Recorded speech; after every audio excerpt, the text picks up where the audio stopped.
Line पड़ी है, line. वैसे भी इससे कौन शादी करेगा?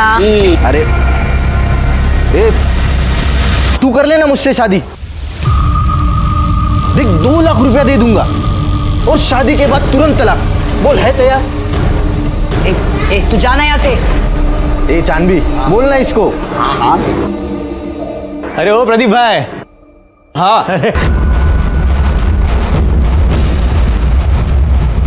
तू साली, तुझे तो आज छोड़ूंगा नहीं। दौड़ा दौड़ा के मारेगा क्या?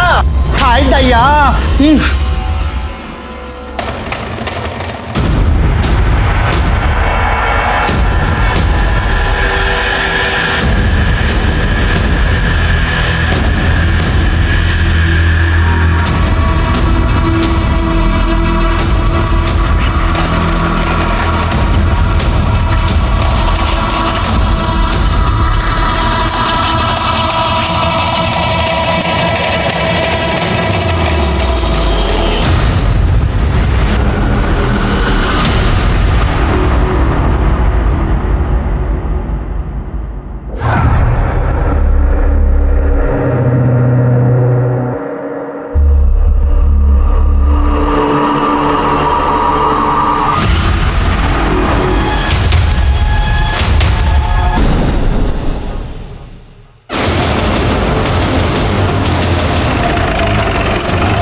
बॉडी को सूटकेस में डाल के डंप किया गया है। एक कूड़ा बीनने वाले ने देखा और हमें इन्फॉर्म किया। सर देखने से तो आदमी लगता है, लेकिन इसने साड़ी पहन रखी है।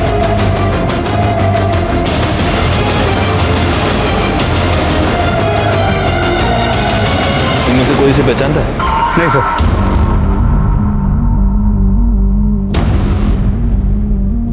हो सकता है ये कोई आदमी हो या फिर कोई किन्नर।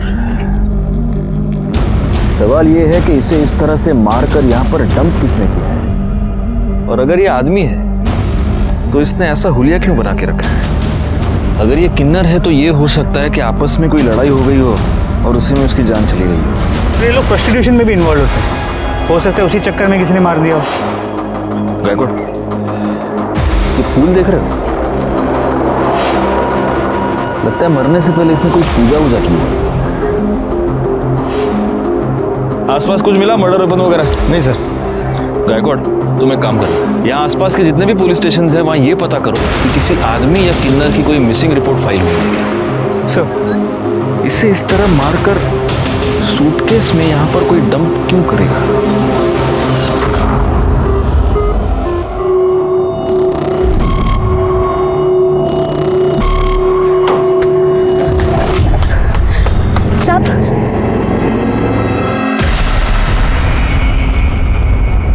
अरे तुम यहाँ क्या कर रही हो? जाओ ऐसे। साहब इस बच्ची को रख लीजिए साहब। तुम्हारा दिमाग खराब है? हाँ निकलो ऐसे। साहब ये आपकी बच्ची है, मैं ऐसे नहीं रख सकती। ये क्या बोल रही हो तुम? कौन सी बच्ची? काहे की बच्ची? तुम यहाँ से निकलो, अगर किसी ने देख लिया ना तो प्रॉब्लम हो जाएगी। चलो जाओ यहाँ से। जाओ। अगर दोबारा आएगी ना तो देख लेना। साहब मेरी बात तो सुनिए। साहब मेरी बात तो सुनिए।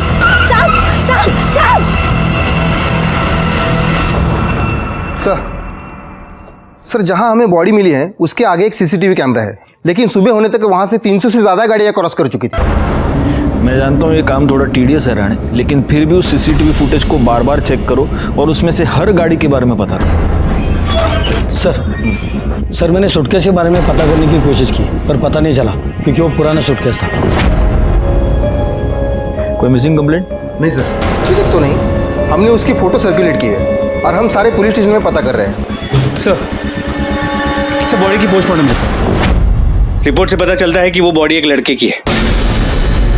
मौत का समय कल दोपहर 4 और 6 के बीच किसी तेज धार वाले ऑब्जेक्ट से उस पर वार किया गया, 2 स्टैब वुंड्स, लेकिन उसे मारने से पहले उसे बुरी तरह मारा पीटा गया।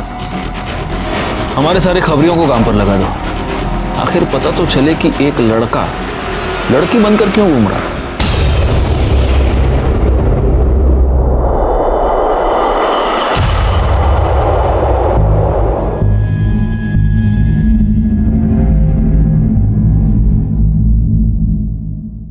खूब पढ़ाई करो, खूब खुश रहो।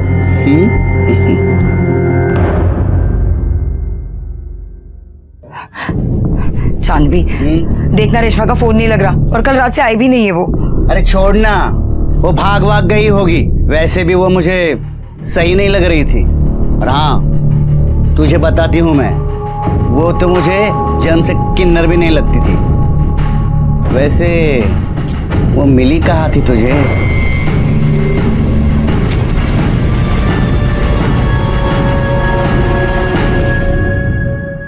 सर, ये आपसे मिलना चाहती हूँ। बैठिए।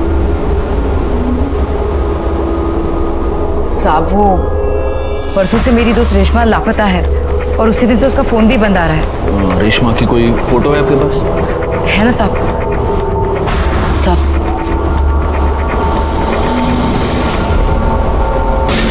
जी क्या? गायकवाड़, तुम्हारे पास जो फोटो दिखाओ इनको। साहब, क्या क्या हुआ? देखिए ये फोटो।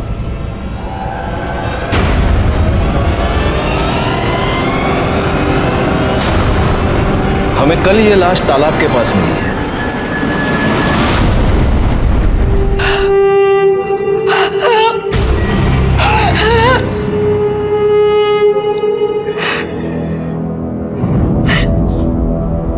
क्या तुम ये जानती थी कि रेशमा एक लड़की नहीं लड़का है? जी साहब, उसका नाम रमेश था। वो मुझे शूट पर मिला था। पैसों को लेकर बहुत परेशान था वो, इसलिए हमारी टोली में आ गया था। उसका घर कहाँ है? नहीं पता साहब, पर इतना पता है कि उसके घर में उसकी आई, बाबा और एक छोटा भाई है। किसी से कोई दुश्मनी, कोई लड़ाई? नहीं पता साहब। नहीं, हैरानी की बात है गायकवाड़, मजबूरी में एक अच्छा खासा पढ़ा लिखा लड़का किन्नर बन जाता है। ये रमेश के कॉल रिकॉर्ड्स, इस कॉल रिकॉर्ड के हिसाब से आखिरी कॉल किसी प्रदीप की थी। सर, मोबाइल लोकेशन भी प्रदीप के घर के आसपास की बता रहे हैं। गायकवाड़, इस प्रदीप को उठा लो। रेशमा को कैसे जानते हो? सर, क्या हुआ? आप ऐसे क्यों पूछ रहे हैं?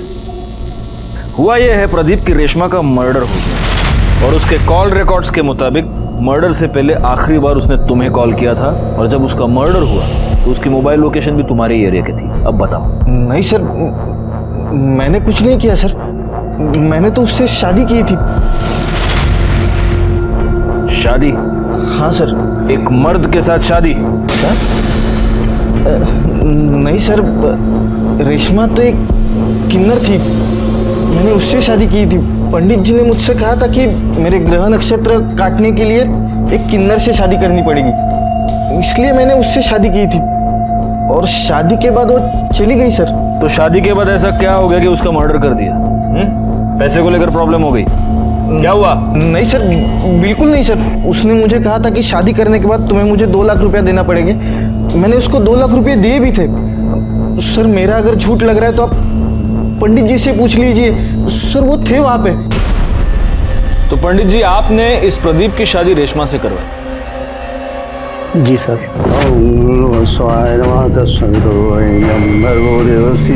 और शादी की विधि संपन्न होते ही मैं भी वहां से चला गया और रेशमा भी मेरे पीछे पीछे चली गई थी। हाँ सर, वो रेशमा मेरे घर से निकल गई थी सर, फिर मुझे पता नहीं वो कहाँ चली गई। उसके मोबाइल लोकेशन के मुताबिक काफी देर तक वो तुम्हारे एरिया में ही थी? पता नहीं सर। सच बोल, कहीं ऐसा तो नहीं कि तेरा उसके साथ किसी बात से झगड़ा हो गया और तूने उसका मर्डर कर दिया? नहीं सर, सर मैं क्यों झगड़ा करूं उसके साथ? सर, वो लोग तो ऐसे ही छोटी छोटी बात पे आपस में लड़ते झगड़ते रहते थे। सर, एक बार तो मेरे रेस्टोरेंट में ही मेरे कस्टमर के साथ उनका झगड़ा हुआ था। सर, विपुल भाई नाम है उनका। सर, सच कह रहा हूँ सर, वो विपुल भाई ने भी एक बार मारा था रेशमा को। तेरे रेस्टोरेंट में सीसीटीवी कैमरा है? जी हाँ सर। राणे, चला घेऊन जा और उस दिन का सारा सीसीटीवी फुटेज निकालो। सर, चलो। और पंडित जी, इसके बाद अगर ऐसे ऊट पटांग उपाय किसी को बताए तो अंधविश्वास फैलाने के जुर्म में उठा के अंदर डाल दो। जाइए। आइए, तेरे पास गाड़ी है? हाँ सर, है। जा। Thank you sir. गायकवाड़, इस प्रदीप के कॉल रिकॉर्ड्स और मोबाइल लोकेशन निकलवाओ। और एक और बात, इसके पास जो भी गाड़ी है, हमें वो जो गाड़ियों का सीसीटीवी फुटेज मिला है उसके साथ मैच करके देखो। सर,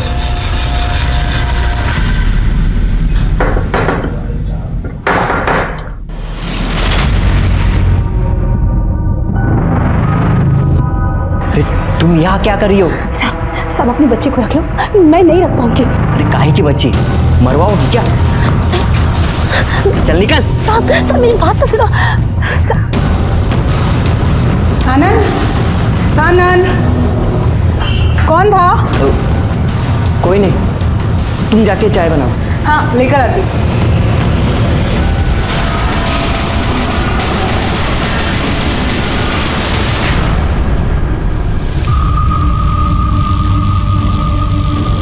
ये चांद, रेशमा और नाज, इनका आपस में रिश्ता कैसा? अरे क्या साहब, इनका तो हमेशा ही कुछ ना कुछ लगा रहता है। चाचा देना रे।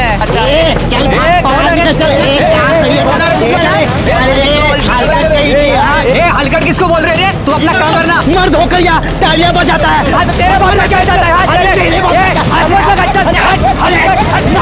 और ये जो चांद भी है ना, ये नकली किन्नरों से बहुत चिढ़ती थी।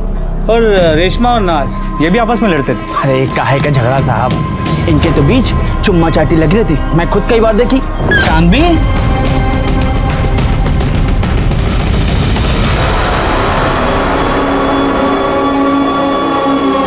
तो क्या है ना साहब, अब कोई आदमी तो मिलने से रहा, तो जो मिलता उसी के साथ चिपक लेते।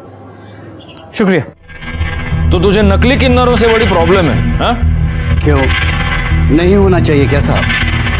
एक तो भगवान ने हम पर अन्याय किया, वो क्या कम है कि ये मर्द लोग हमारी तरह तालियां बजाकर पैसे कमाते हैं, हमारे पेट पर लात मारते हैं। गुस्सा तो आएगा ना साहब? गुस्सा तो आएगा, सही।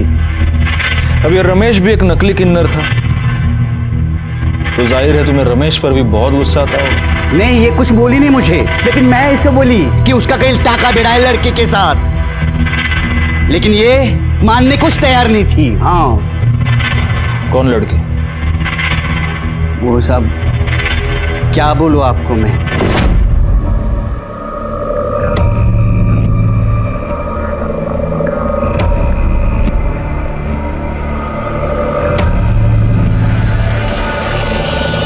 साहब जब मैं वहां गई ना, उससे पहले वो चली गई थी।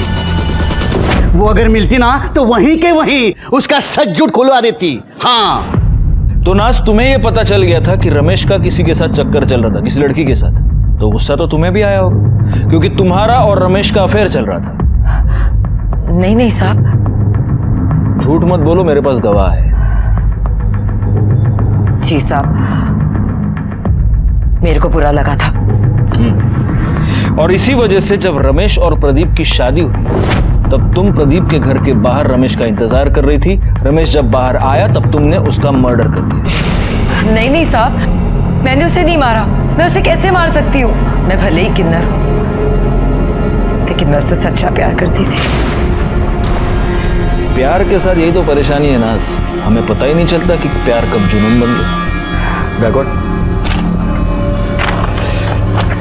तुम्हारी मोबाइल लोकेशन, इससे ये साफ पता चलता है कि जब रमेश और प्रदीप की शादी हो रही थी तब तुम प्रदीप के घर के बाहर ही थी। अब सच बोलो। नहीं नहीं साहब, मेरे को जब चांदी ने बताया तो बहुत बुरा लगा मेरे को। मेरे पास कोई सबूत नहीं था, इसलिए मैं रमेश को कुछ बोलना नहीं चाहती थी। इसलिए मैंने अपने मोहल्ले के एक बच्चे को उसका पीछा करने को कहा और वो उसकी फोटो खींचकर मुझे भेजे। इसी वजह से मैंने अपना मोबाइल दिया था। कौन बच्चा? गुड्डू। गुड्डू। उस दिन तुम रेशमा का पीछा करते हुए प्रदीप के घर तक गए थे, फिर तुमने वहां क्या देखा? तुमने रेशमा को उस घर से बाहर निकलते हुए देखा? मैंने देखा नहीं, मैंने थोड़ी देर इंतजार किया, फिर मैं खेलने चले गया। खेलने चले गए? चलो जाओ, अब भी जाके खेलो, जाओ, ले जाइए इसे।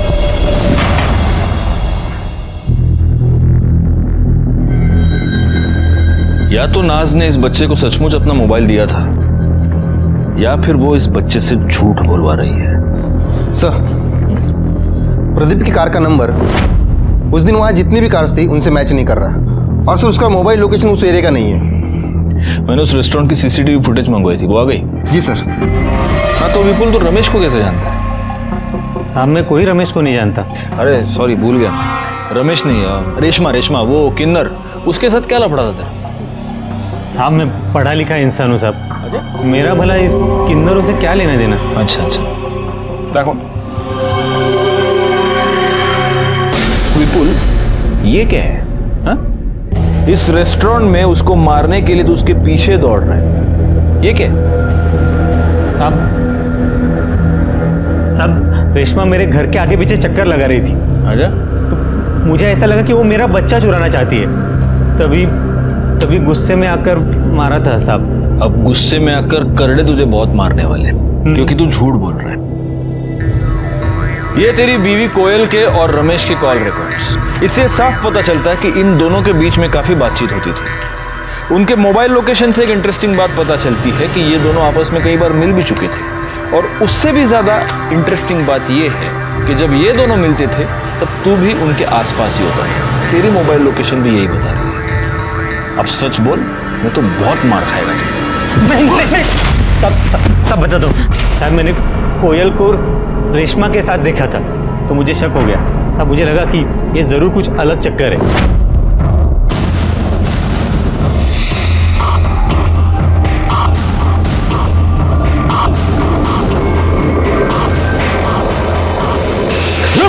रुक। देख भाई, जानता हूं तेरा मेरे बीवी के साथ कुछ तो चल रहा है। देख, मुझे नहीं जानना वो तेरे जैसे के साथ क्या कर रही है। प्यार करता है उससे? बोलना, प्यार करता है उससे? बोल। हाँ तो लेके जा। हाँ लेके जा उसको, मेरे को नहीं चाहिए वो। देख 3 लाख रुपया दे और लेके जा, समझा? अब मुझे लगा कि वो पैसा लेकर आएगा, लेकिन बाद में पता चला कि वो मर गया। मर नहीं गया, तूने उसे मार दिया। तू बहुत दिनों से उसके पीछे पड़ा था। जब वो 2 लाख रुपए लेकर तेरे पास आया, तूने पैसे लिए, तूने उसको मार दिया और तूने उसकी बॉडी तालाब के पास डंप कर दी। नहीं साहब, मैंने कुछ नहीं किया साहब, मैंने नहीं मारा उसको। जब तक ये सच नहीं बोलता इसको फोड़ते रहो। साहब मैंने कुछ नहीं किया। इसकी मोबाइल लोकेशन रिकॉर्ड के मुताबिक ये कभी उस एरिया में नहीं गया जहाँ में रमेश की लाश मिली थी। तो क्या हुआ? हो सकता है कि मर्डर के वक्त अपना फोन घर पे छोड़ के गया। इस कोयल को बोलो। रानी यहाँ सोएगी और मैं खाना बनाऊंगी, है ना? अरे बाप रे बाप।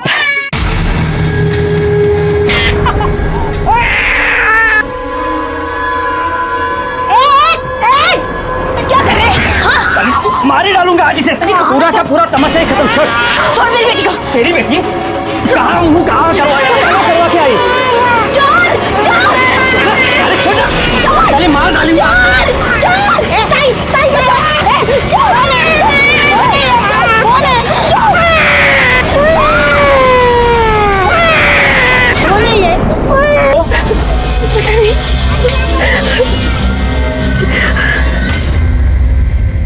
तुम रेशमा को कैसे जानती हो?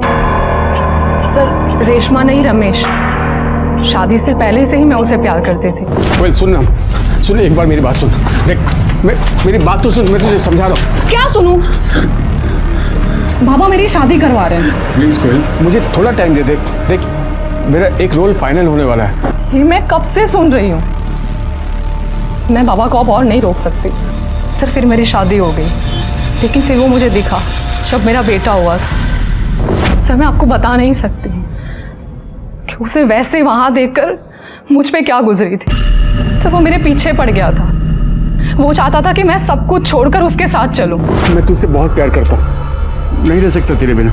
देख मैं सब कुछ छोड़ दूंगा, बस तू एक बार आकर दे। तो कहीं ऐसा तो नहीं कोयल कि रमेश ने तुम्हें इतना परेशान किया कि तंग आकर तुमने उसे मार डाला या फिर मरवा दिया? नहीं सर, मैं उसे अब भी प्यार करती हूँ। और अपने पति से?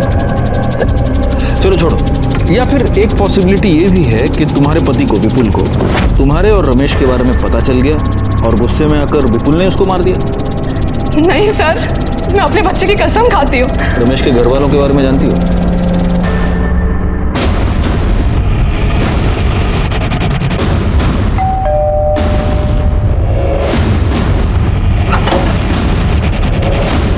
कहिए। हम रमेश के बारे में आपसे बात करना चाहते हैं। बाबा, ये रमेश भैया के बारे में कुछ बात करना चाहते हैं। हम किसी रमेश को नहीं जानते।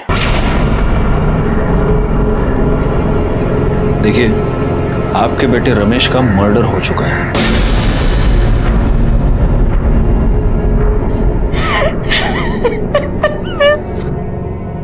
हाँ, तो जो इतना घटिया काम करेगा उसके साथ ये सब तो होना ही था ना। नाक कटा के रख दी थी उसने समाज में हमारी, साड़ी पहन के औरतों की तरह नाचता था वो। बाबा बाबा बाबा मेरी बात तो सुनिए बाबा। ये है तू? अरे मैंने तो बेटा पैदा किया था, ये कैसे बन गया तू? देखिए मेरी बात तो सुनिए। बेटा, अरे किसके साथ मुंह काला करके आई थी तू? ये मेरा बेटा तो नहीं हो सकता। बाबा मैं आप ही का बेटा हूं, लेकिन आपने मुझे कभी अपना बेटा समझा ही नहीं। उन लोगों में शामिल हो गया था वो, और ये बात ऐसी नहीं है जो बहुत दिनों तक छुपती। एक ना एक दिन सबको पता चलना ही था। कहीं ऐसा तो नहीं कि इसी बेइज्जती के डर से आप ही ने उसका मर्डर कर दिया? भाई शपथ, कई बार लगा कि अपने हाथों से उसकी जान ले लूं, फिर लगा कि उसे मारकर खुद को सजा क्यों दूं, सिर्फ इसलिए बच गया वो। भैया बहुत अच्छे थे, उन्हें ना बड़ा हीरो बनना था, लेकिन उनके सपनों ने उनकी जान ले ली। एक आदमी को किन्नर बनने पे मजबूर कर दिया। गायकवाड़, इन सब के कॉल डिटेल्स निकालो। क्या करूं मैं? बोल, खुद मर जाऊं या तुझे मार दूं? क्या करूं?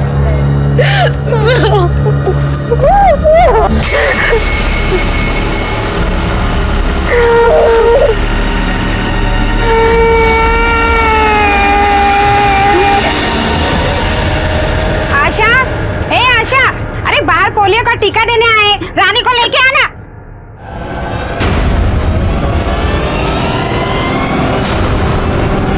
आशा, आशा। सर रमेश के परिवार वालों के कॉल लोकेशन डिटेल्स आ गए। जहाँ रमेश की बॉडी मिली थी, इनमें से कोई भी वहां भी कभी भी नहीं गया है। और उस एरिया में जितनी भी गाड़ियां उस दिन देखी गई थी, उनमें से किसी का भी इनमें से किसी के साथ कोई भी कनेक्शन नजर नहीं आया। नाज और चांद की मोबाइल लोकेशन भी उस एरिया की नहीं है। एक पॉसिबिलिटी यह है कि जिसने भी ये मर्डर किया है उसने मर्डर करते वक्त अपना फोन कहीं और रखा हो, क्योंकि कैसे मर्डर तो हुआ है, अब पता ये करना है कि ये मर्डर किया किसने। हाँ बोला क्या? ठीक है सर, मलाड के एक चौल में एक औरत का मर्डर हो गया।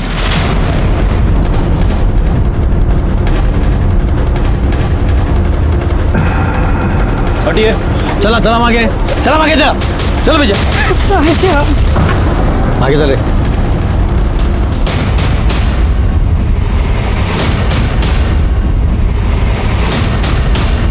आप सब मैं सुबह को इधर आई तो ये मरी पड़ी थी।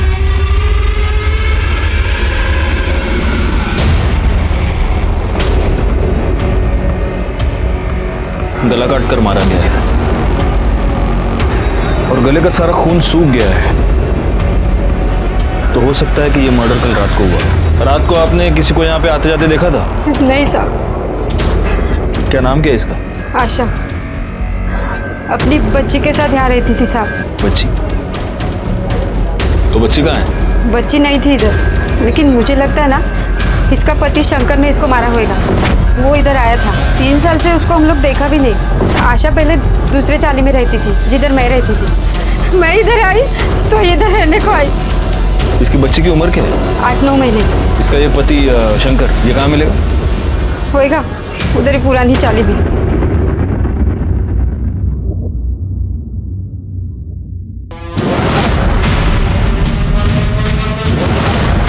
शंकर। हाँ बोलो। तू ये हाँ खड़े मसला क्या? अरे साहब क्या करे साहब? साहब कुछ नहीं किया मैंने, साहब कुछ नहीं किया। अरे साहब साहब करड़े थांबा थांबा। इसका रिकॉर्ड 3 साल से दिल्ली जेल में बंद था चोरी के लिए, अभी अभी रिहा हुआ है। साहब जेल का खाना बहुत पसंद है तेरे को, इसलिए वापस वहाँ की बुकिंग करवा रहा है तू? हाँ साहब मैंने उसको नहीं मारा साहब, आपको तो पता है ना मैं 3 साल साहब जेल में था। फिर ये बच्चा कहाँ से आ गया साहब? गुस्सा तो आएगा ही ना साहब, ऊपर से वो छोड़ के भी चली गई साहब। फिर मैं मंदिर गया, एक दिन देखा तो वो वहाँ पे वो झाड़ू पोछा कर रही थी। किसका बाप लेके घूम रही है? तू बता, तू कहाँ था 3 साल तक? मेरा छोड़, मैं जहन्नुम में था। तू ये बता, ये पहले बच्चा कहाँ से आया? तू मुझे छोड़कर चला गया, मेरे पास खाने के लिए पैसे नहीं थे, पैसे के लिए मैंने बच्चा पैदा किया। इसके माँ बाप कोई और है, मैंने सिर्फ पैदा किया इसे। साली झूठ बोलती है, इसके बाप के साथ सोई रहेगी तभी तो ये पैदा हुई ना। वो डॉक्टर किरण करके दी मेरे को ये बच्चा। मैं गधा दिखता हूँ तेरे को, जो कुछ भी बोलेगी मैं सुन लेगा। अब तो ना तू बचेगी ना तेरी ये बेटी। दे इधर। छोड़ छोड़। रुक साले, भागती कहाँ है, रुक। फिर पता नहीं साहब वो कहाँ भाग गई। मैंने उसका बहुत पीछा किया, मैं उसके वो नए चाली में भी गया, लेकिन वहां पे साहब उसने बोला कि मैं चोर है। और इसलिए रात को उसके घर में घुसकर तूने उसका मर्डर कर दिया और बच्ची को भगा कर ले गया। बता बच्ची किधर है, बोल। सब सच सच सच में मुझे मालूम नहीं है साहब। मालूम नहीं? रेकॉर्ड डॉक्टर किरण को बोलो आणि करडे खरं बोलत नाही तोपर्यंत फोडून टाकायला। साहब साहब साहब साहब मैं साहब साहब कुछ नहीं किया।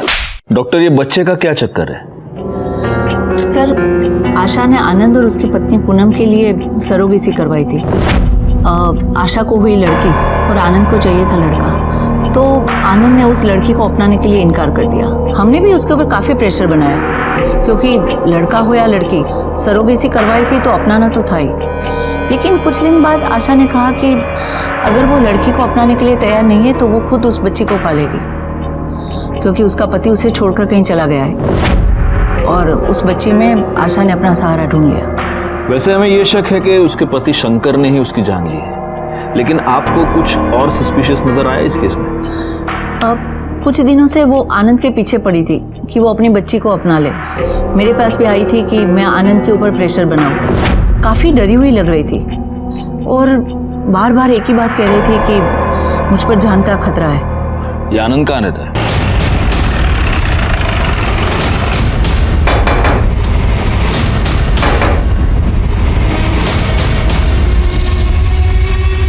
आनंद? Yes sir. आप आशा को जानते हैं?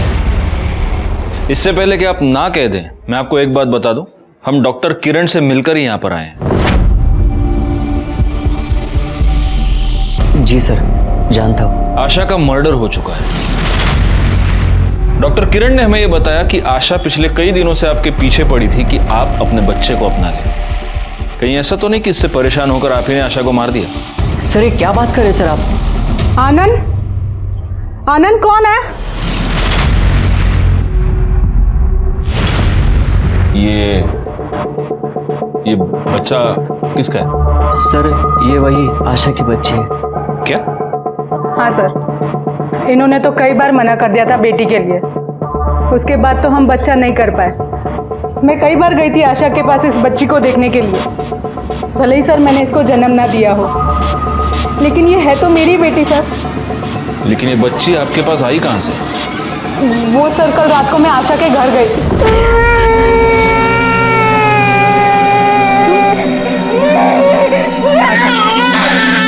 ये बच्चा मुझे दे दो।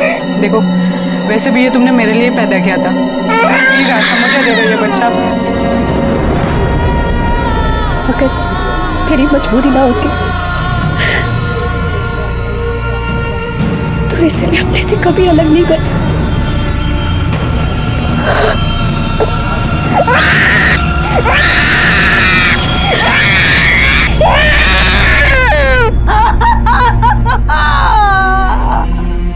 इसका मतलब हो सकता है कि आपके वहां से जाने के बाद वहां पर कोई और आया। हो सकता है सर कोई आया होगा। तुम तो ये बेटी चाहते नहीं थे, फिर अचानक से मन कैसे बदल लिया तुमने? क्या करता सर, ये जिद पे अड़ी थी। कहीं ऐसा तो नहीं कि बीवी की जिद के आगे झुककर तुमने बच्ची को तो अपना लिया, लेकिन फिर गुस्से में आकर तुमने आशा का मर्डर कर दिया? सर नहीं सर, मैंने उसका मर्डर नहीं किया सर। बैकआउट, इसको ले चलो साथ में और इसके सारे डिटेल्स भी निकालो। सर नहीं नहीं सर, नहीं सर, सुनिए सर, कहाँ लेके जा रहे हैं सर?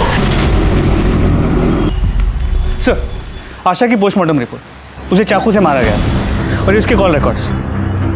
सर इसके अलावा पूनम के कॉल डिटेल से पता चला है कि आशा की मर्डर वाली रात उसकी मोबाइल की लोकेशन आशा के घर के पास की थी, लेकिन उसके पति आनंद की मोबाइल की लोकेशन वहाँ की नहीं थी। हो सकता है इस आनंद ने बड़े प्लानिंग के साथ आशा का मर्डर किया और इसलिए वो मर्डर करते समय अपना मोबाइल अपने घर पे ही छोड़ के गया था।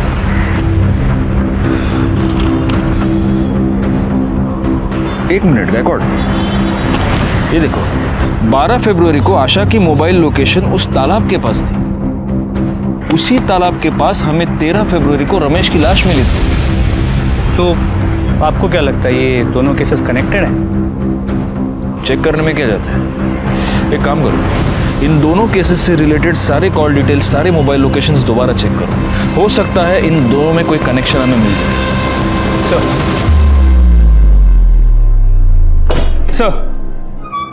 सर कनेक्शन मिल गया। इसमें आशा के घर के बाहर का सीसीटीवी फुटेज। हाँ सर ये सर आशा के मर्डर वाले दिन आशा के चौल के पास एक गाड़ी देखी गई है, और ये सेम कार रमेश के मर्डर वाले दिन उस एरिया में भी देखी गई थी। आरटीओ से पता करो ये गाड़ी किसके नाम पर रजिस्टर्ड है। ऑलरेडी पता कर लिया। मनोहर काले। तुम रमेश और आशा को कैसे जानते हो? सर मैं तो इन दोनों को नहीं जानता। अगर तुम इन दोनों को नहीं जानते तो उस दिन 12 फरवरी को तुम्हारी गाड़ी उस एरिया में क्या कर रही थी जहां से हमें रमेश की डेड बॉडी मिली? उस दिन तो उसने मुझसे कार मांगी थी ना, उसकी गाड़ी खराब थी। किसने?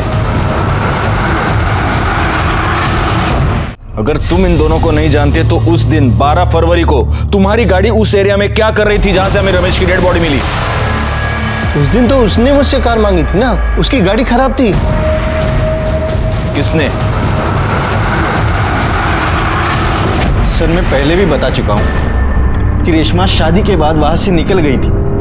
फिर वो कहां गई मुझे नहीं पता सर। तुझे नहीं पता? चल अभी हम तेरे को 2 पिक्चर दिखाएंगे। क्या कौन? देखो देखो, ये वहां का सीसीटीवी फुटेज है जहां पर हमें रमेश की लाश मिली थी। ये रास्ता सीधा उस तालाब के पास जाता है और ये उस रास्ते पर है गाड़ी।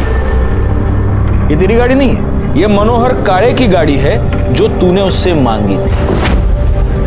अब दूसरी पिक्चर दिखाओ।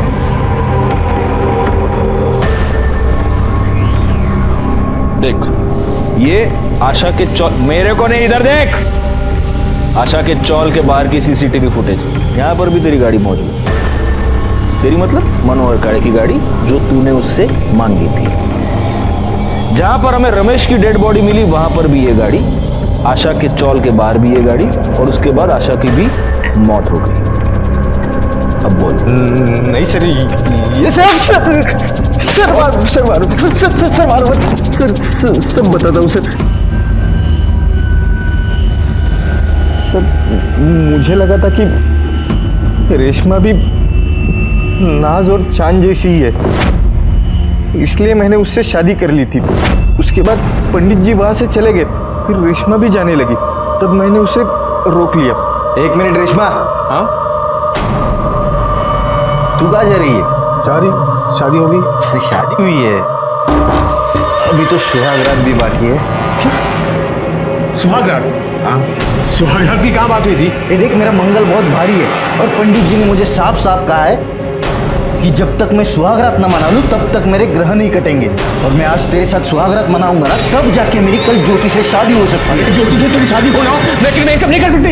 पागल है क्या? 2 लाख रुपए तेरे मुंह देखने के दिए क्या मैंने? छोड़। हाँ छोड़। क्या कर रहे हो? ये देख, मेरी रस्म पूरी होनी चाहिए।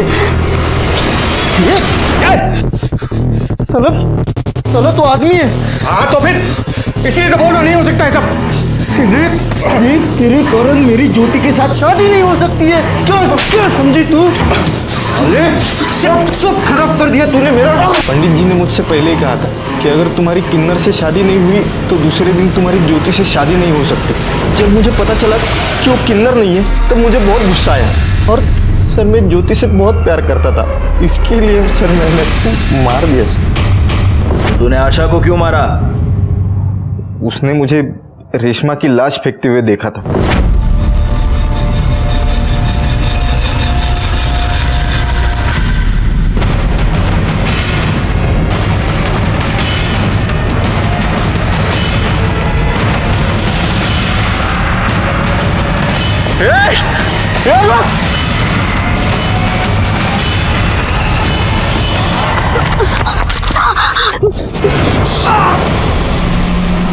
और उस दिन वो मेरे हाथ से बच गई। एक दिन वो मुझे मंदिर में दिखाई दी, फिर मैंने उसका पीछा किया और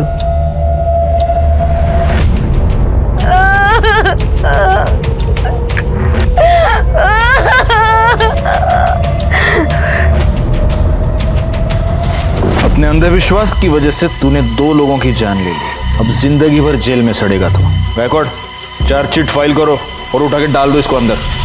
प्रदीप को रमेश और आशा के मर्डर के जुर्म में सजा मिल गई, केस सॉल्व हो गया। लेकिन इस केस में सोचने वाली बात यह है कि अपने हालात से हार मानकर जब रमेश ने किन्नर बनने का फैसला किया, तब क्या उसे अपने इस डरावने अंत की दस्तक नहीं मिली थी? अपना लोग, अपनी दुनिया, अपने परिवार से मुंह मोड़कर वो एक ऐसी दुनिया का हिस्सा बन गया जिस दुनिया के बारे में वो कुछ भी नहीं जानता था। वो नाज से प्यार करने लगा था, इसमें कोई भी बुरी बात नहीं थी, लेकिन अपनी हकीकत से मुंह मोड़कर इतना बड़ा कदम उठाने से पहले उसे ये सोच लेना चाहिए था कि कुछ रास्तों पर चलकर वापस आना बहुत ही मुश्किल होता है। खैर, मैं सीनियर इंस्पेक्टर राजेश यादव आपसे विदा लेता हूँ।